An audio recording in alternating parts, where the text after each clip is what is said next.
ating muling tutunghayan yung ating pong dinidiscuss about sa galit or anger. Nandito na po tayo sa part number 3 pero atin munang baliktanawan yung mga nangyari nung nakarang linggo. Nung nakarang linggo, sabi doon, don't allow anger to stay with you longer. Huwag niyong patagalin.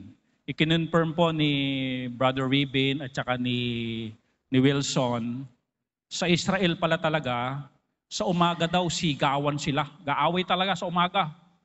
Pero pagdating na ng hapon, bati-bati na talaga sila. Ganon nila kadaling pinapalipas yung galit nila, magpatawaran. Talagang literal na ina-apply nila yung wag palulubugan ng araw. Number 2, don't make anger a part of your conversation. Yung wag laging galit. Kinakausap mo parang laging galit. Okay, number 3, don't compromise righteousness because of your anger. Wala pong lugar ang galit sa kaharian ng Diyos. Yung galit na nagkakasala ang ibig sabihin natin. Okay. Ngayong umaga, God's dislike anger, part number 3. Tayong lahat, tayo muna yung manalangin. Ama naming Diyos na makapangyarihan sa lahat, muli kaming nagpapasalamat sa narinig naming awitin na tunay nga Ama na tanging Ikaw lamang ang kailangan at pag-asa namin. Kung papaano kaming lalago, kayo ang pag-asa namin para kami lumago. Kung papaano kaming magpapatuloy, kayo ang pag-asa namin para makapagpatuloy. Para mabago ang buhay namin, kayo ang pag-asa namin para mabago ang pamumuhay namin. Kaya salamat Panginoon dahil mayroong kaming pag-asa at kayo po yun. Dalangin namin Panginoon ang muli mong pangungusap sa amin sa pamamagitan ng banal na Espiritu at muli naming tutunghayan ang patungkol sa galit. Muli mo kaming turuan, muli mo kaming paalalahanan, muli mo kaming itumpak at muli mo kaming pagpalain ng mga prinsipyong hindi liko o hindi tuwid. Salamat po Panginoon, patawad sa anumang pagkukulang namin sa mga kasalanan ng aming nagawa, lalo na Panginoon, kasalanang dulot ng galit. Forgive us Lord, cleanse us Lord, nang sa gayon maging karapat-dapat ang aming pananambahan, maging karapat-dapat ang aming pagparini to worship you sa Espiritu at katotohanan. Salamat po anumang bumabagabag sa aming puso't isipan dahil bunga at dulot ng galit. Tulungan niyo po kaming pumayapa na at kami magtiwala na kayo ay nagpapatawad sa mga pagkukulang namin. Salamat po, ito'y panalangin namin sa inyo sa pangalan ng aming Panginoong Jesucristo. Amen. Upo na po tayo. Ang galit pwedeng mag-cause ng damage sa buhay natin. Pwede siyang mag-cause ng tinatawag nating relational problem. Yung galit pwedeng mag-cause ng relational problem. Yung bang mag-asawa, magkakaproblema dahil sa galit. Yung magkapatid, magkakaproblema dahil sa galit. Yung magkaibigan, maghihiwalay at hindi na sila best friend dahil sa galit.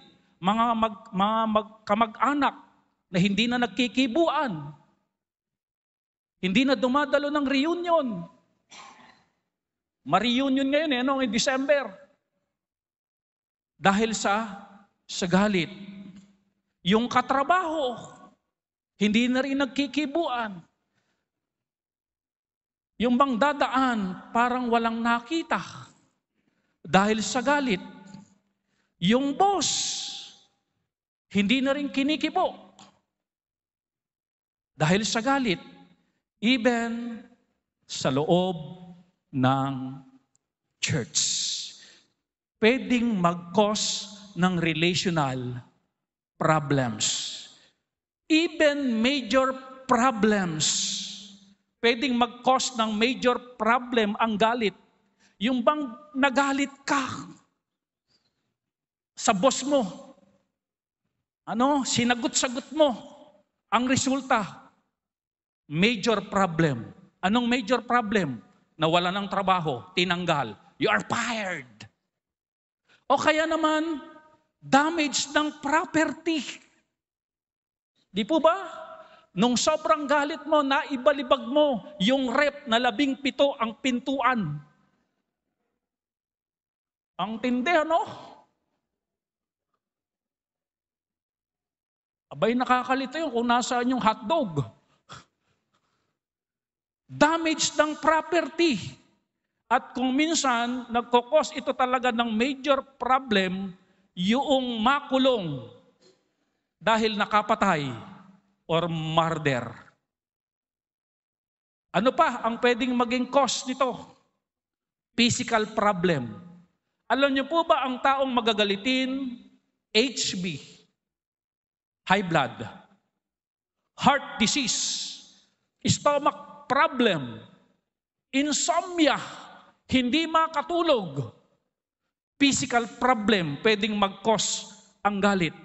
Ano pa ang pwedeng maging cause ng galit? Emotional problem. Di ba kung minsan sa sobrang galit, hindi niya nakontrol ang galit niya. Isang araw, makikita mo dyan, namumulot na lang ng plastic. Tapos gumaganon. Basilio, mga anak ko. Ano pa? Emotional problem, trauma sa mga bata.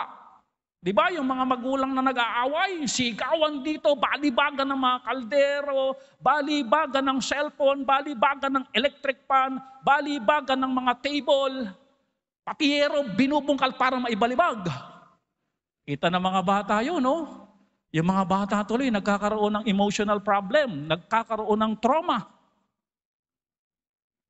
At kung minsan, itong malupit, kung minsan, ang damage na nagagawa ng galit, permanent. Sabihin nyo nga po, permanent.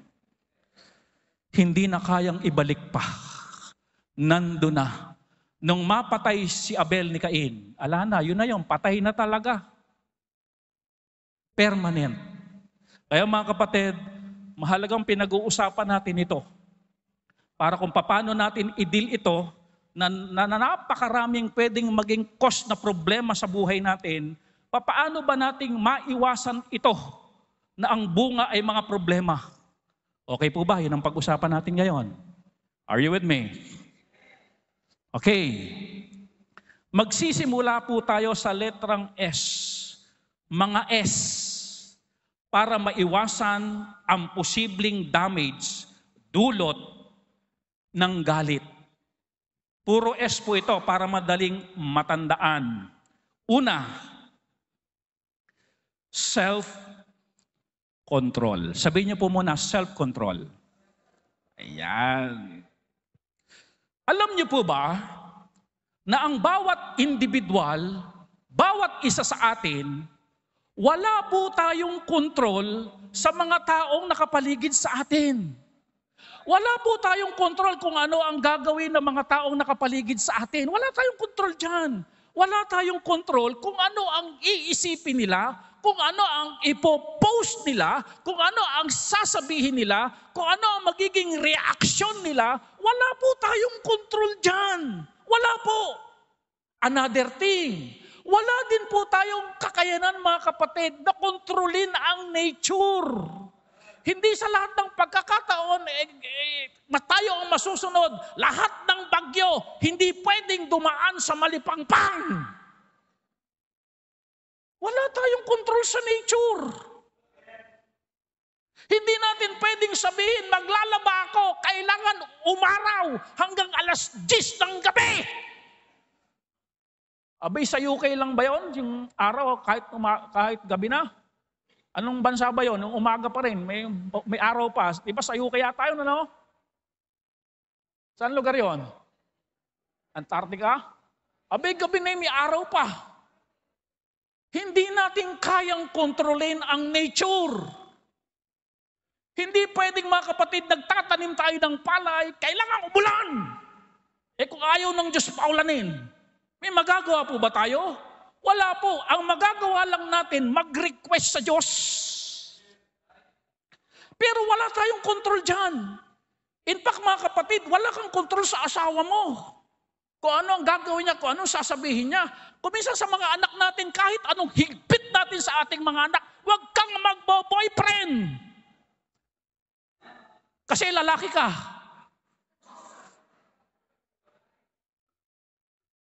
Binabawalan, 40 years old na. Kaya pala, lalaki pala eh. Wala tayong kontrol dyan. Kahit anong higpit kuminsan ng mga magulang, hindi natin kayang kontrolin yung mga taong nakapaligid sa atin. Pero alam niyo po ba, pwede mong kontrolin yung sarili mo.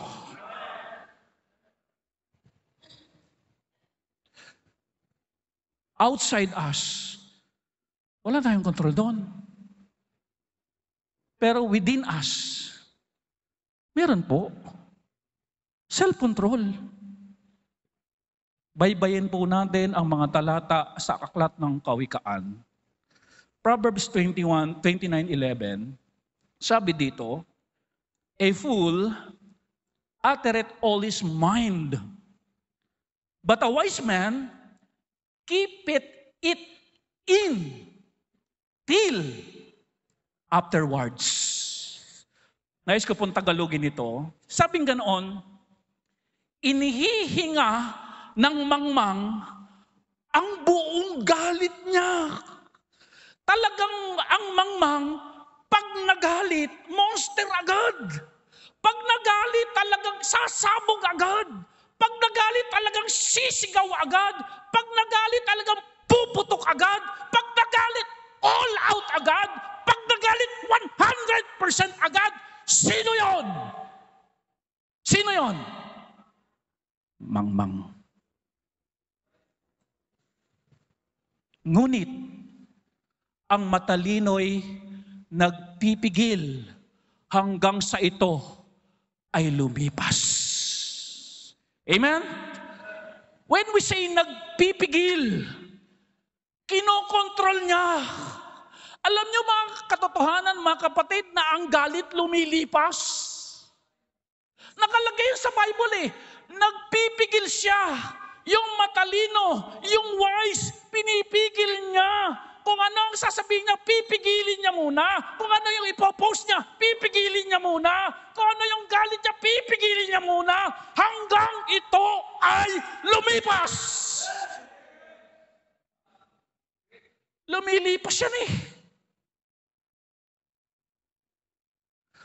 Alam niyo yung salitang nahimasmasan? Di ba lumipas? Narinig niyo na ba ito? Nadala kasi ako ng aking emotion eh. Hindi niya napigil. Ang nagdala sa kanya, emosyon. Nadala kasi ako ng aking galit eh. Hindi niya napigil. Hindi niya nakontrol. Ang nagdala sa kanya, galit.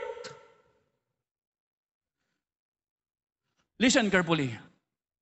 I-control lang ang galit hanggang sa ito ay lumipas. Ano tawag dyan? Hold on. Amen. Sabihin nyo nga po, hold on. Hold on. Baby. Amen. Hawak lang. Huwag niyo papiglasin kasi mandadamage yan. Amen. Makakasakit yan. Hold on, baby, hold on. Amen.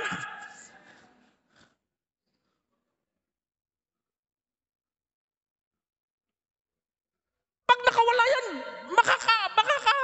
makakadamage yan, mananagasa yan. Alam niyo, itong week na to, isa ako sa sinubog ng preaching ko. Maraming nakakainis na nakagalit talaga. Sabi ko nga aling points ba nung linggo i-apply ko dito? Points number 1, points. Are you listening? Alam mo yung ngayong season, mahalaga yung nagpapatawaran, nagmamahalan, nagbibigayan. Amen? Hold on! Huwag mo bitawan, pumipilig ka siya eh. Huwag mo bitawan ganyan lang. mandadamage ka at kukontrolin kita. Amen? Hanggang ito po lumipas. Di ba kung minsan yung mga taong galit na galit, nanginginig pa yun, Pero dumadating, nanginginig ba 24 hours yung mga yan? Hindi mamatayan. Nanginginig sa galit kami sa Pero alam niyo, kapatid, lumilipas yan Kapag nakahinga na ng malalim, ganun gawin niyo kapag kami galit.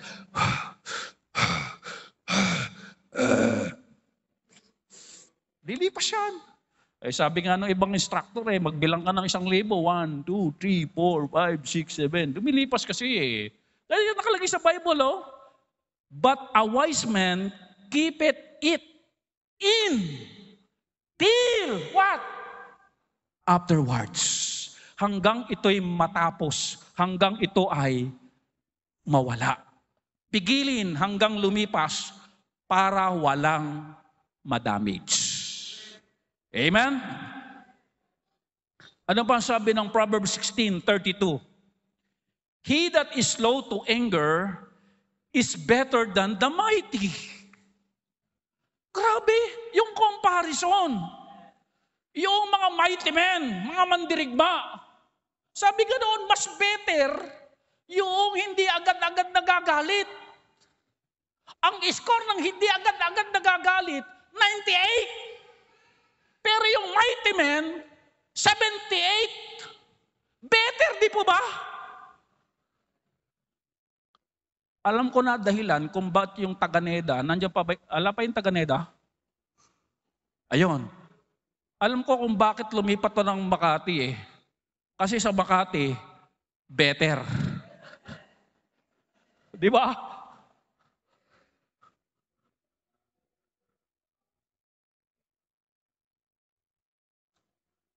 Alam niyo yung mga sisigang, kala mo matatapang?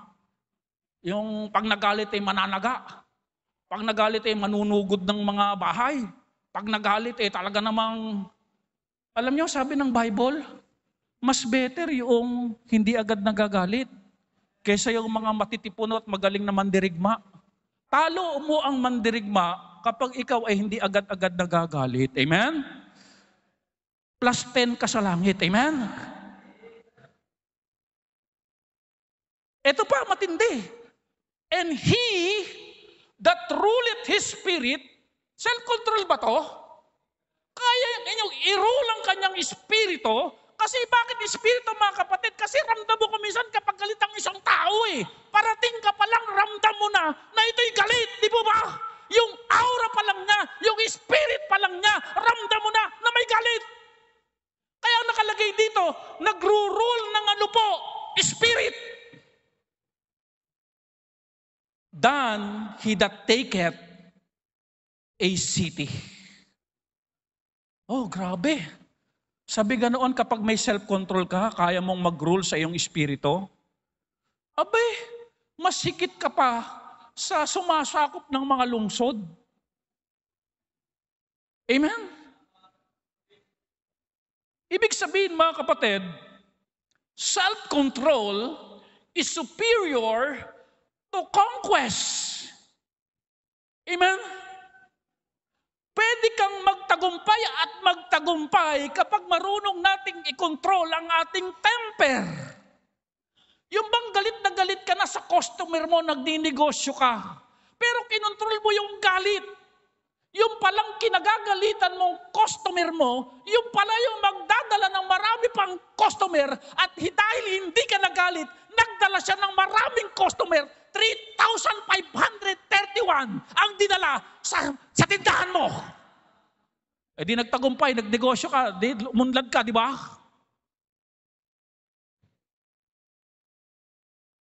Amen? Yung kinaiinisan mong tao, galit na galit ka sa taong yan, gusto mo nang sakalin, gusto mo nang tirisin, gusto mo nang ikik. Pero hindi mo ikinik, kinontrol mo galit mo. Amen?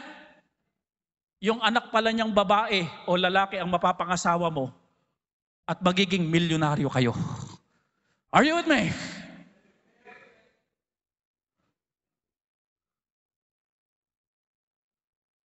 Yung galit na galit sa boss mo. Lagi ko nakikita. Lagi ko sinisermonan. Lagi. Galit ka talaga. Sabi mong gano'n, magre-resign na ako dito. Pero kinontrol mo galit mo. Yung boss mo pala na yan ang magpo-promote sa'yo. Tinetest ka lang pala. Sabi gano'n ng boss mo, isang araw, alam mo, magre-resign na ako sa pwestong ito. Kaya kita tinitrain ng matinding gano'n. Gusto ko, ikaw ang pumalit sa pwesto ko. Amen? Amen? Napakaraming mga biyayang naghihintay. Maraming tagumpay. Maraming promotion. Maraming mga pagkakataon. Yan ang nakalagay sa Bible eh. Masigit ka pa sa sumasakop ng syudad. Sabi mong ganon, salamat Panginoon, sinunod ko po yung utos nyo. Ako yung mukmuk na dito sa amo ko, sa superior ko, sa division head ko. Are you with me? Kaya nyo pala ko tinitrain ng ganon. Kasi ako lang pala talaga ang nakita niyang deserve sa posisyong yon. Amen? Kaya magpapasalamat tayo sa Panginoon. Panginoon, salamat po sa inyong turo. Dahil ang turo ng Panginoon, i-guide ka sa maayos na pamumuhay. Kaya, we need self-control. Hold on. Amen? Christian, hold on. Amen? Pag tinamaan ka ng galit, pigilin. Kuhupa din yan. Ililipas din yan. Alam niyo po ba, isang salita lang, isang chat lang, pwedeng mabago ang lahat.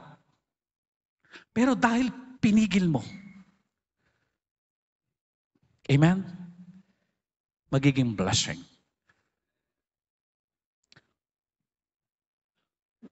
We can find great personal victory when we control our tempers. Yun lang kinontrol mo, kapatid, tagumpay ka na. Nag-glorify mo na ang Diyos noon. Amen? Paano pa yung magiging outcome ng blessing noon? Kasi pag nalugod mo ang Diyos, ibo-blow out ka ng Diyos eh. Sabi ganoon, we can find great personal victory when we control our tempers. Higit pa yan sa nag-overall champion sa Family Day. Amen? Amen? Higit pa yan sa nag-overall champion sa Family Day. That is great personal victory. Amen? Sabi ko, kayo nag-champion, pero mas champion ako. Because I glorify God. Nag-self-control ako. Amen?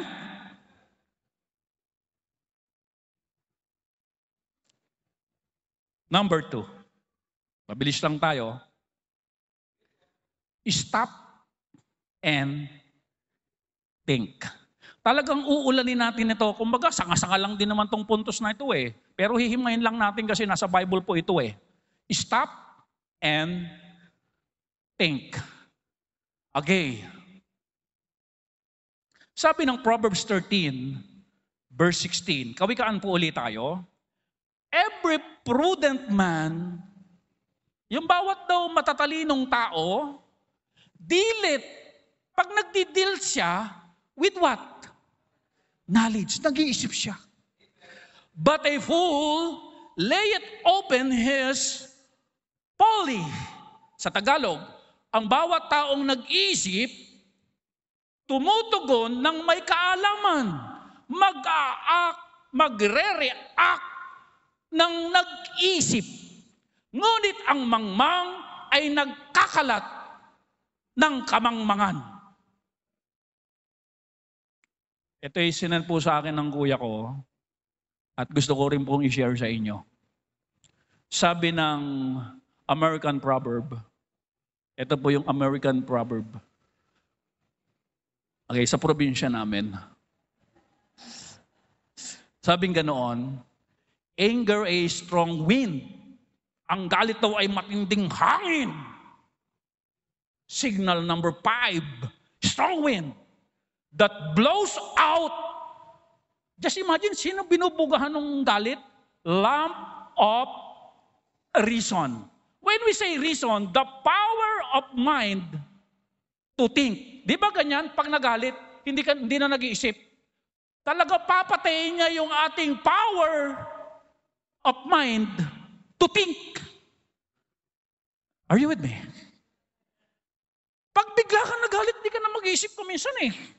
Kaya nga yung message, yung point number 2 natin, stop muna. Huwag ka muna magalit and then think. Amen? Kasi ang galit yan talaga yan eh. Talagang hihipan niya yung kakayanan mo para mag-isip.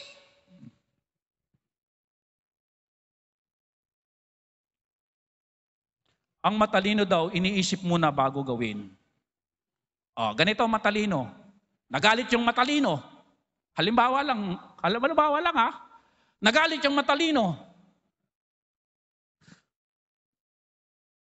Pag binalibag ko itong iPad na to dahil sa galit ko, magkano kaya ito?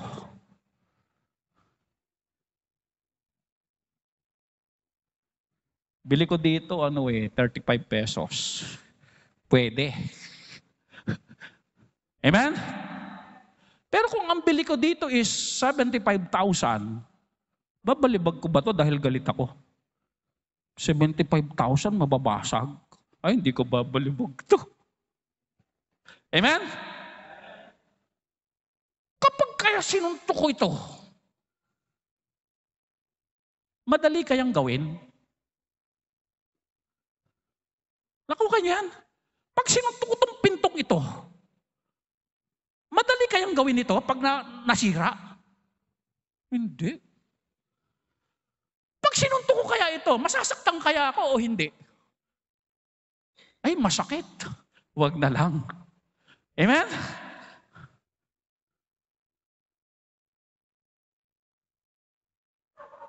Nakita niyo ba mga kapatid yung ilan sa social media?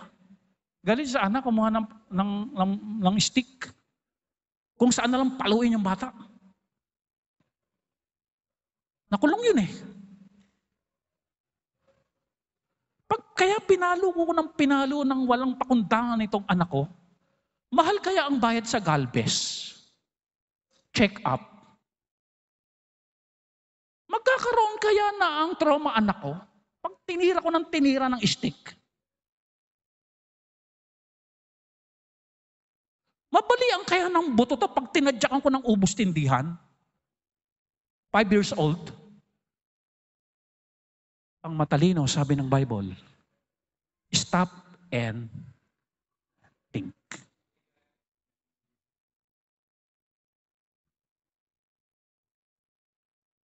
Proverbs 16:23. Kanina yung action ha, iniisip niya muna bago niya gawin. Proverbs 16:23. Ito sabi, the heart of the wise teacheth what? Kanina yung gawa, yung bibig naman ngayon. And added learning to his lips. Ang matalino daw, iniisip muna, bago sabihin, bago i-my day, bago i-chat, bago i-post, bago sabihin. Kasi ang social media, mga kapatid, communication yan eh. Are you with me? Parang nagsasalita ka na rin ngayon dyan eh. Kapag ba sumigaw ako, kapag ba ganito mga sinabi ko, ano kaya ang outcome? Maganda kaya? Stop and think. Sabing ganun ang matalino, iniisip muna at tinuturuan niya ang kanyang bibig. Again, church, ang galit biglang dumadating yan. May nakakagalit, biglang dadating yan. Pag dumating mga kapatid, teka lang, sabihin mo, teka lang. Mag-iisip muna ako. Bago ko ito sabihin, bago ko ito gawin. stop and think. Okay na po ba doon? Ano po yung self-control. Magkakaano lang naman yan eh. Magkakakamag-anak yan. Parang nasa isang tiyan lang itong outline.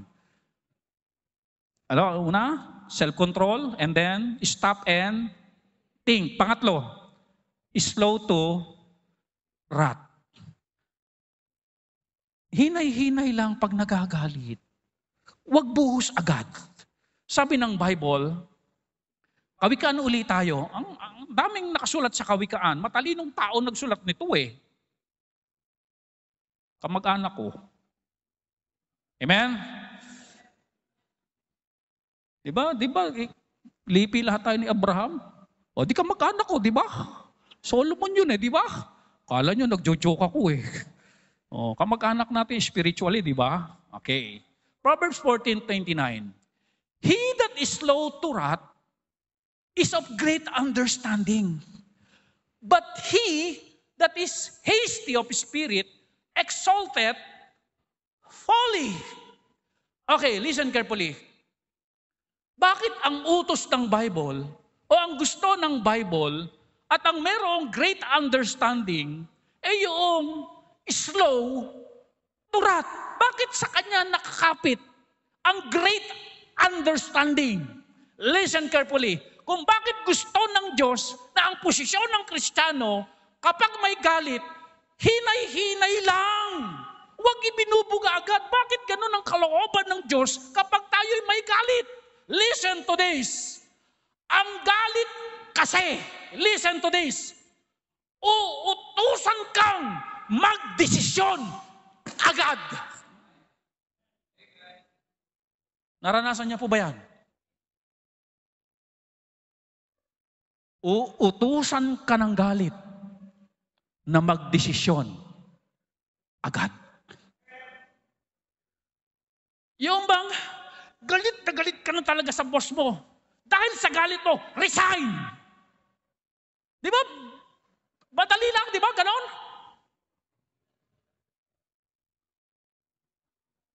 Dahil sa galit mo, sabi mo gano'n sa asawa mo, hiwalay na akong hiwalay. Yung decolor sa puti. Amen? At ako maglalaban yan.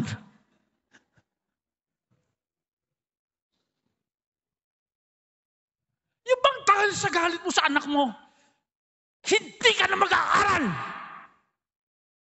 Hindi na nag-aaral. Naapektado yung future.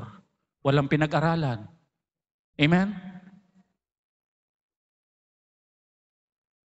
Sabi ko sa Benga Boys, nung nagko-construction kami dito, yan, nag-aaral kasi kayo ng manggulang, yan, pala hawak nyo.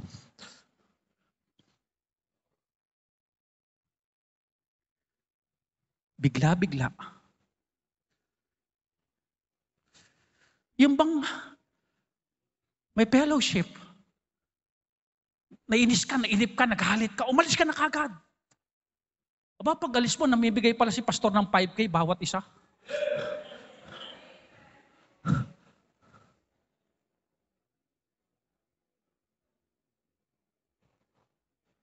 Listen to this. Ang galit, uutusan kang magdesisyon agad para di ka na mag-isip. Kaya gustong-gusto ng Panginoon, slow to wrath.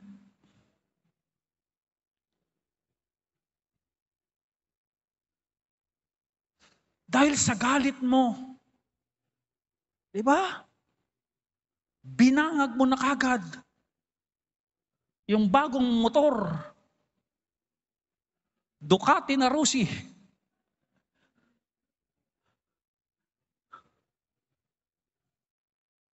Ala na, gano'n na yon.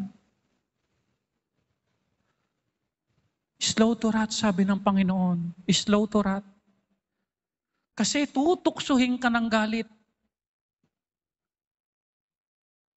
na magdesisyon agad. At kung minsan, pangit na desisyon ang nabubuo kapag may galit. Are you with me? Are you with me? Pangit na desisyon. Slow to wrath.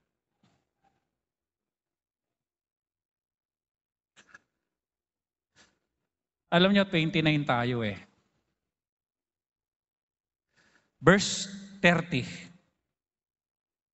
Verse 30 tayo. Verse 30. Proverbs. Sound heart. Yung kasunod. Sound heart. Ano yung sound heart, Pastor? Number 4. Proverbs 14:30. A sound heart is the life of the blessed. But envy, the rottenness of the bones. When we say, mga kapatid, sound heart, matiwasay na puso. Puso na may kapayapaan. Puso na walang galit. Yan ang gusto ng Panginoon. Kapag daw ang puso natin ay matiwasay, ang puso natin ay payapa, ang puso natin ay walang galit, ang nakalagay dyan is the life of the flesh. When we say life of the flesh, nagpapahaba ng buhay. Gusto mo bang humaba buhay mo? Amen? Gusto mo bang talunin si Enrile? Amen? Sound heart ang kailangan ng Kristiyano. Matiwasay na puso. At hindi magiging matiwasay ang puso kapag may galit. Alam nyo yung sound mind, kapag itinranslate mo pa ito sa isang salin sa Ingles, yung relax, cool, mahinahon, walang stress. But nakalagay dito, but envy, that rottenness of the bones, ngunit ang inggit ay kabulukan ng buto. Ano po, alam nyo, ganito eh. Nag-outline ako ng ganito, puro letter T ang huli. Handa na ba kayo? Inggit, kasunod, galit, ang idudulot, sakit. Saan nagsimula? Inggit, galit, sakit. Kasi kasunod ng inggit, galit eh. Nakita niyo ba yung healthy living nung walang galit? Nakita niyo ba yung kalusugan ng galit? Kabulukan ng buto? Sakit yan eh. Are you with me? Health yan eh. Kaya ang Kristiyano dapat may sound heart. Matiwasay, cool, relax na puso. Pakisilip mo na mga katabi. Ayan. Oh, amen, Lord. Pagkaluban niyo po kami ng sound heart. Baka naman yung sound heart, tinitignan niyo ko ang tibok. Hindi ganun yun, ha? Baka gawin yung mobile yung puso niyo. Hindi yun ang ibig sabihin noon. Ano? Pag sinabing sound heart, matiwasay na puso. Amen?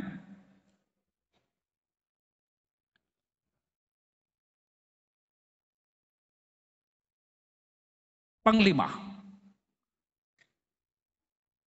nagmamadali tayo hanggang pang ilan ba to? 34. 5. Amen? Ewan ko na lang kung makaporma pa galit sa atin. Amen? Number 5. Stay away from an angry man. Again, church, may dudulot kasing damage yung galit eh. Kaya pinag-uusapan natin, paano ba natin ito ma-avoid? Paano ba natin itong ma-resist? Paano ba itong hindi umunlad sa pagkatao natin? Hindi dapat pinapaunlad yan eh. At isa sa magpapaunlad ng galit, kapag meron kang kasama na magagalitin. Okay, basahin natin, Kawikaan uli. Sabi ng Bible, stay away from an angry man. Okay, Proverbs 22:24. Okay. Make no friendship with an angry man. Huwag niyo kakaibiganin yung taong magagalitin. And with a furious man that thou shalt not go. Huwag kayong makikibarkada sa Fast and Furious. Amen? Huwag kang pupunta roon. Amen? Huwag kang bibisita doon. Amen? Anong dahilan ng Diyos? 25. Lest thou learn His ways. May impluensyahan ka. Magiging ganyan ka. Matututunan mo yung ginagawa niya kung paano magalit.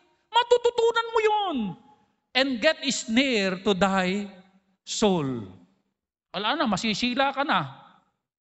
Okay, may tanong dito. Ano ba ang gusto mo ma-develop sa iyong ugali?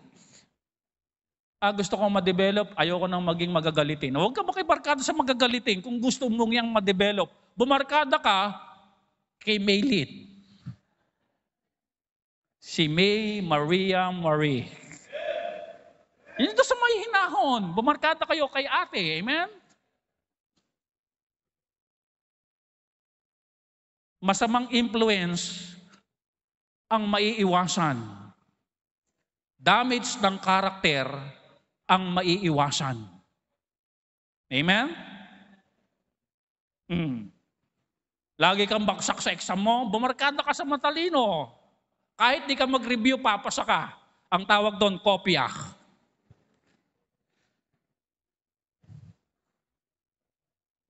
Nagtatakay teacher, Arturo Del Monte.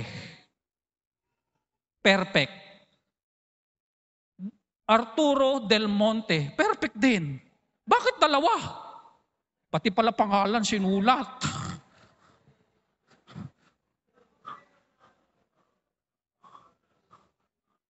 Are you with me?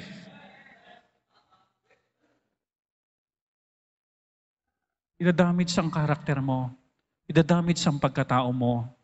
Stay away from an angry man. Tuturuan ka nila through influence. Tuturuan ka nila. At makikita ang pagbabago pag tinuruan ka na nila. Okay, number 6. Spirit your words. Huwag buga ng buga. Proverbs 17:27. He that hath knowledge spareth his words, and a man of understanding is of an excellent spirit. Pag sinabing spirit your words, at gusto ng Panginoon yon, na hindi tayo kagad buga ng buga, maisip sasabihin dahil galit, marunong tayong magtimpi ng ating mga sasabihin, anong damage ang maiiwasan ito?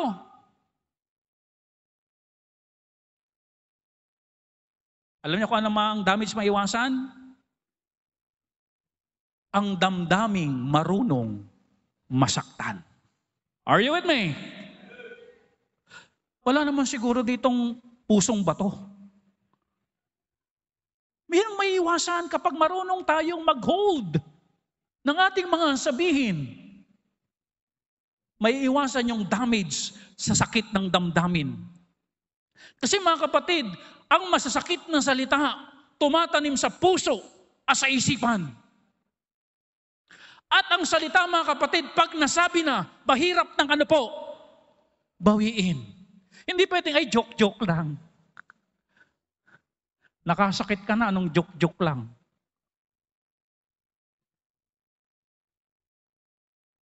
Sabi dito, sometimes, the best speech we can deliver is what? Silence.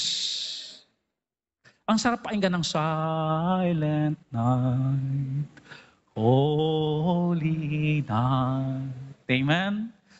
Dumating ang Panginoon, di ba, sa napakapayapang panahon, walang ingay, walang gulo. Amen? Tulog ang mga tao, di ba? Ginising pa yung shepherd ng mga anghel, pinanganak na ang Messiah. Tahimik. Ako nga po, nag-struggle din itong week na to. Meron sana akong i-chat, pero sabi ko, hold on. Amen? Pinigil ko talaga hanggang lumabas lahat ng usok sa aking tenga at mata. At nung mailabas na, salamat. Kasi yung sasabihin ko, yung susunod na, masakit na eh. Are you with me? Masakit na eh. Talagang tatagos eh. Baka nga pag 3 pinagtabi mo, tagos eh. Silence. Merong sounds of silence. Amen? Tong, tong, tong, tong, tong, tong, tong. Amen? May sound yun eh, pero maganda. Yung tahimik at payapa. There was a sound of silence. Number 7. Speak softly. Wag hard, but soft.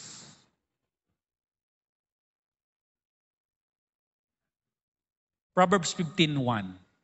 A soft answer turneth away wrath, but grievous word stir up anger. Alam nyo, bilang kuya, kuminsan ang kuya nagagalit. Alam nyo, pag nagagalit ako, at si Dennis yung kaharap ko, bigla yung magsasalita ng soft answer. Ganyan yung karakter ng kapatid ko na yan eh. Buti nga na-save din eh. Pag nagsalita na siya ng ganon, turn it away wrath. Amen? Ano nga sa Tagalog ito? Ang mahinahong sagot nakakapawi ng puot. But grievous words stir up anger. Pinapalala ng mga hard words, grievous word, yung galit.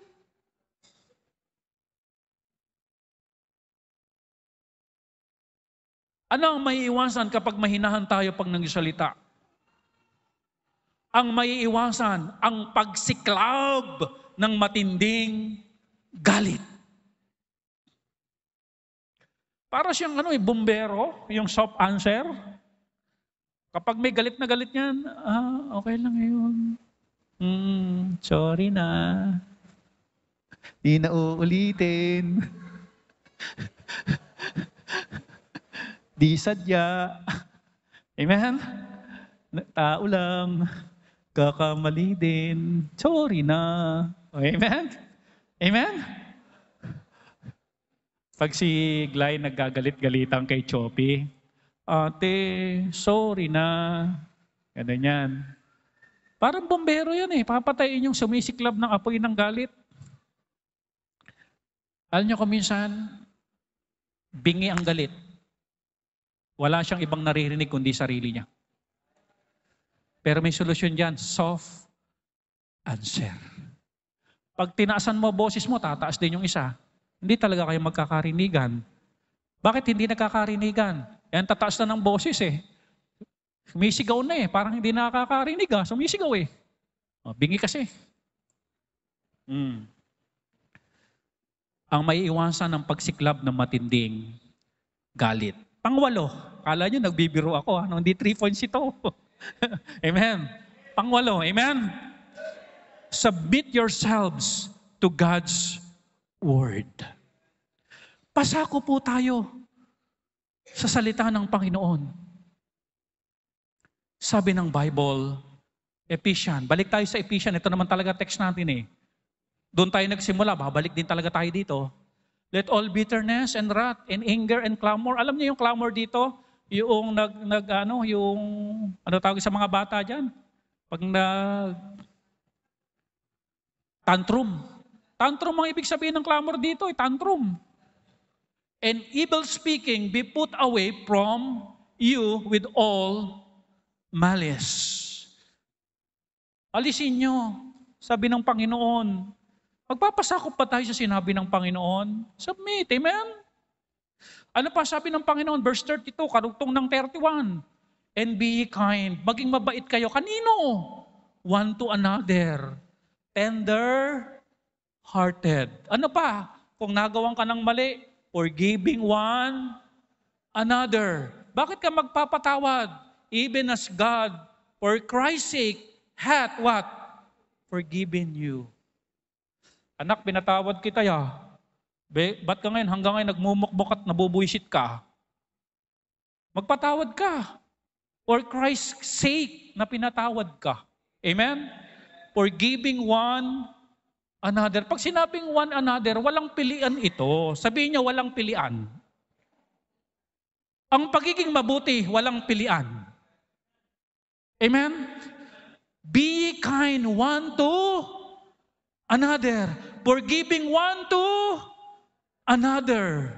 Even as God, for Christ's sake, hath forgiven you.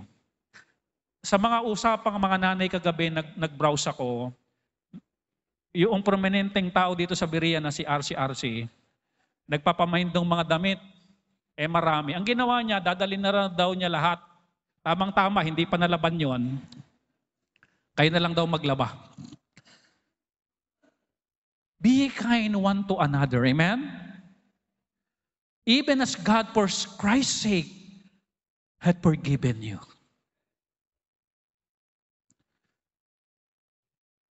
Huling verse. Colossians 3:6. For which things sake the wrath of God. Galit din ng Diyos. Kaya banal na galit ito makatwirang galit ito Comet. Yung galit daw ng Diyos, saan papunta? The children of disobedience. Galit ang Diyos sa disobedience ng tao. Sabi ng Diyos, huwag kang papatay. Ang tao, pumapatay. Alam niyo ba, nakalagay sa Bible, magalit ka lang na matindi sa kapwa mo, pumapatay ka na. Sabi ng Bible, huwag kang mangangalo niya ang tao, pasaway nangangalo niya. Sabi ng Diyos, huwag kang magsisinungaling. Nagsisinungaling. Sabi ng Diyos, igalang mo magulang mo, hindi ginagalang ang magulang. Sabi ng Panginoon, walang ibang tagapagligtas kundi si Kristo. Abay, ayaw paniwalaan, ayaw tanggapin, nananatili sa kanyang relihiyon. Abay, hindi ka kayang iligtas ng relihiyon.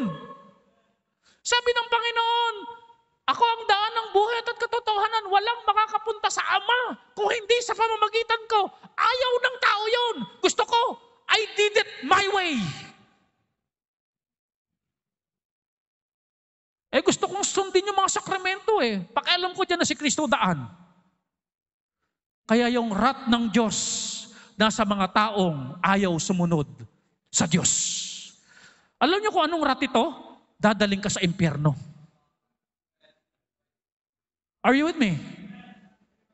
Pero kung tayo magiging bukas ang ating puso't isipan at tatanggapin ang katotohanan, tinuturo ng Biblia that only Jesus can save, siya lang ang tagapagligtas.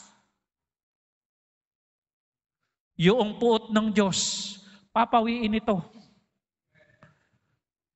Dahil sa kamatayan niya sa krus. Magiging anak tayo ng Diyos at pagkakalooban tayo ng buhay na walang hanggan. Sa mga bisita rito, handa ka ba ngayon at nais mo ba na si Kristo ang iyong maging tagapagligtas? Wala nang ibang daan para sa iyong kaligtasan kung hindi si Kristo. Ang gagawin mo lang, sabi ng John 3:16, sino mang sasampalataya sa kanyang bugtong na anak ay hindi mapapahamak kung hindi magkakaroon ng buhay na walang hanggan. Sampalatayanan si Kristo. Magkakaroon ka ng buhay na walang hanggan. Church, let's eliminate the damage ng dahil ng galit.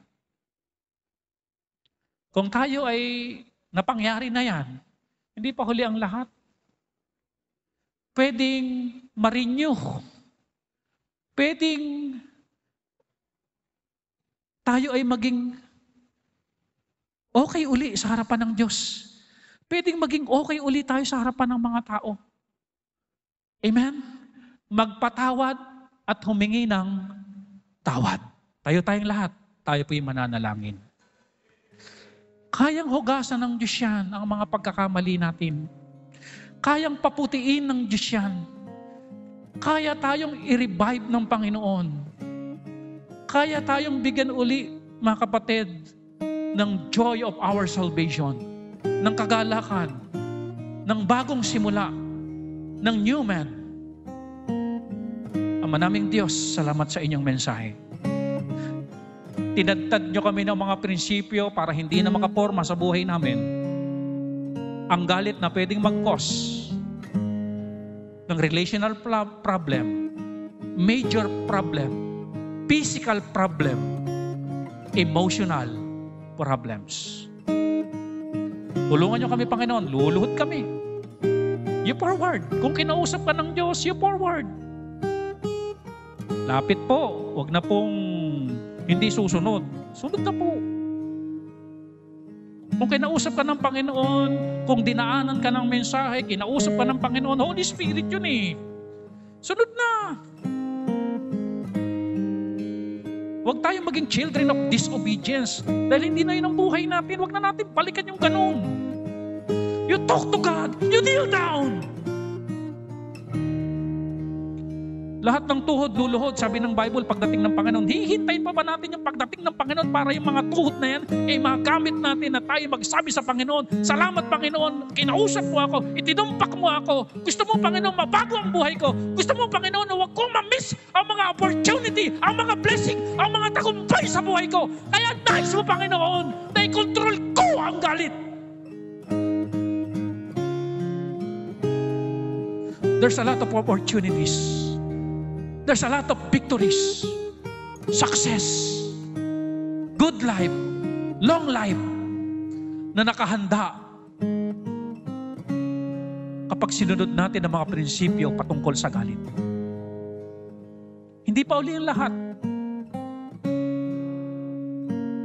I-renew ang ating spirit. Let's renew. Let's renew yung spirit na slow to speak, slow to wrath. Yung spirit na nag-iisip. Ama naming Diyos, salamat sa inyong mensahe. Salamat sa pagkausap niyo sa amin. Haharapin namin ngayon ang season na ito with joy, love, tender-hearted, mercy, goodness, love, fruit of the Spirit. Ma-enjoy namin ang buhay bilang Kristiyano. In Jesus' name we pray. Amen.